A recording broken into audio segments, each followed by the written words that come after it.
Housing market. That's the $50 million question, right? Is the housing market going up, going down? And how does it affect the construction industry, general contractors? Well, that question has been asked by everybody from, people sitting around a coffee shop, people in the back of a taxi cab, hedge fund managers, banks, and even the New York Times. What is happening in the housing market? That's the question. Real simple. The big takeaway is home construction surged and prices have ticked up, even with interest rates at a 15-year high. Resilience has surprised some economists. Well, some economists haven't been paying attention to inventory. As a home builder, or a contractor, that there's not much inventory out there for resale homes. And we'll talk about inventory here in a minute. But the new home construction industry is seeing a wave of interest, and builders are building faster than they have in many, many years. Why is that? Well, here's the core of it.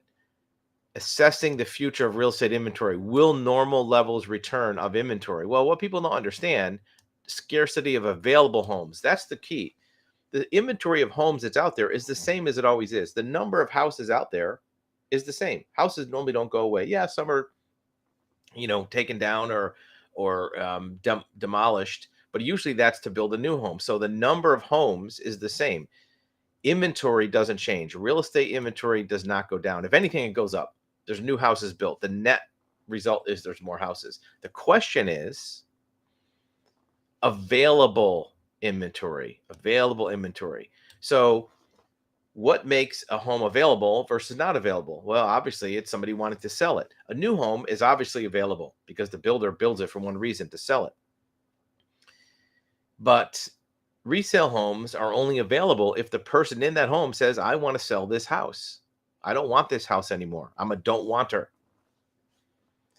What makes somebody a don't wanter versus they want to stay in the house? Well, first of all, they, in most cases, have to find another place to live, right? Most people living in a house aren't going to sell the house and go live in the tent or live in their car.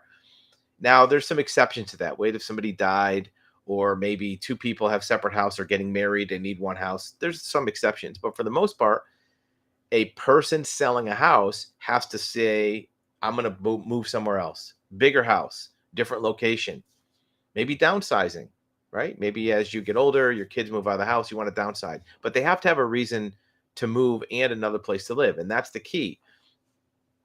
If the inventory is already shrunk down, that's like a self-fulfilling prophecy that it's going to shrink down more. Because if you're somebody who's sitting in a house, you're safe and secure in your house, and you say, I want to sell, where are you going to go? If you look out there and see there's no inventory that's desirable that you want, you're going to stay put.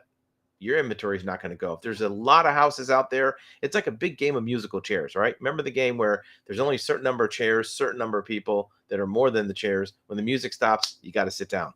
If you are looking to sell your house, you have to look at that musical chairs and say, where am I going to go sit down? Where am I going to live? First of all, can you even find a house that is acceptable to you, that's better than what you have? Second of all, even if you find that house, now you have to make it so that it's 20% better for the same money that you live in now. Why 20% better? Well, because of interest rates. If you're a current homeowner, you probably have an interest rate on your mortgage that's roughly 3%. Doesn't matter when you bought your house, what your rate was when you first bought it. In 2017, 18, or 19, you probably refinanced into a rate that's somewhere around 3%. Some people got in the twos. Some people got maybe close to 4, but somewhere around 3%. So what does that mean? If you're going to sell and make your house an available home, you have to A, find a home you want to buy, and B, make the numbers work. If you're going to go from 3% to 7%, that in itself might cost you thousands per month for the same price house, and more if you want to step up. So you might not sell your house. You might buy another house and rent your house out because you might be able to cash flow it, right?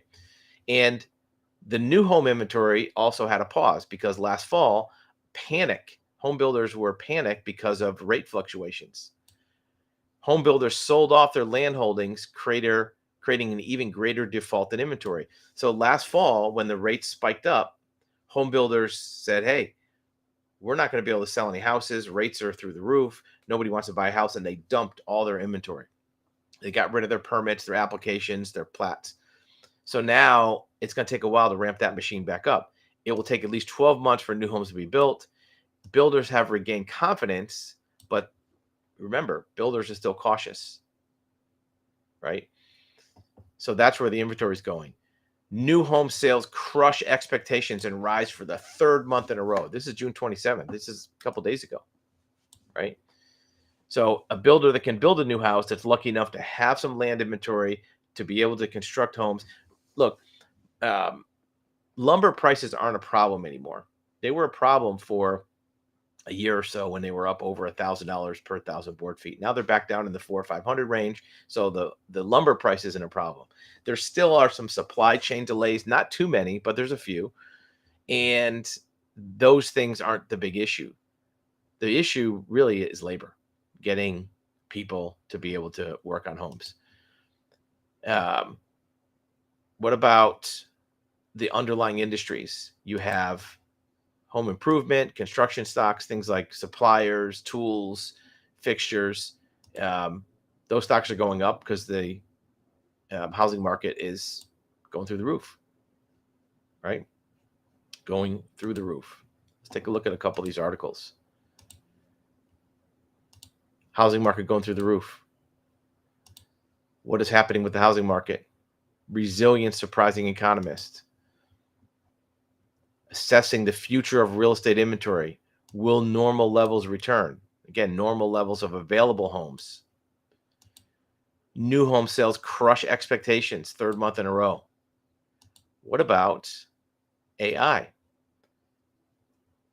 Realtors are now starting to use artificial intelligence to do transactions. And this is something where there may be some pushback, right? Because real estate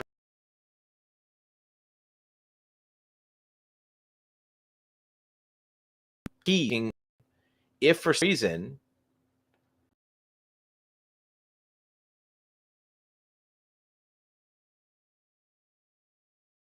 and if element purpose of the real estate agent. All tools like GPT present many advantages, but raise questions about licensing, ownership, and copyright.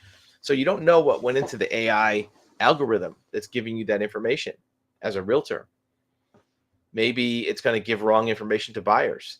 The whole advantage of having a realtor in this transaction is separating the buyer and the seller, so there's no animosity, but also to include that human element to show a house, to talk about things. If AI is in there, then how does that create an advantage?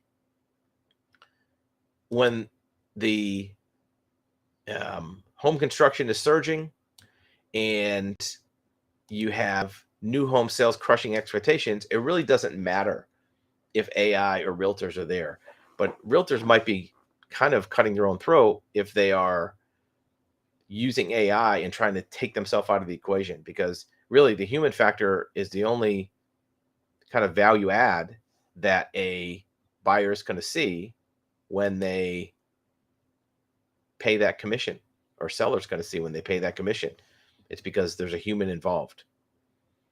And when there's a scarcity of available homes, sure, it's AI might work. But as the market starts to settle in, or as there's more of a balance, it may not be quite as much of a benefit as it was previous. Let us know in the comments below.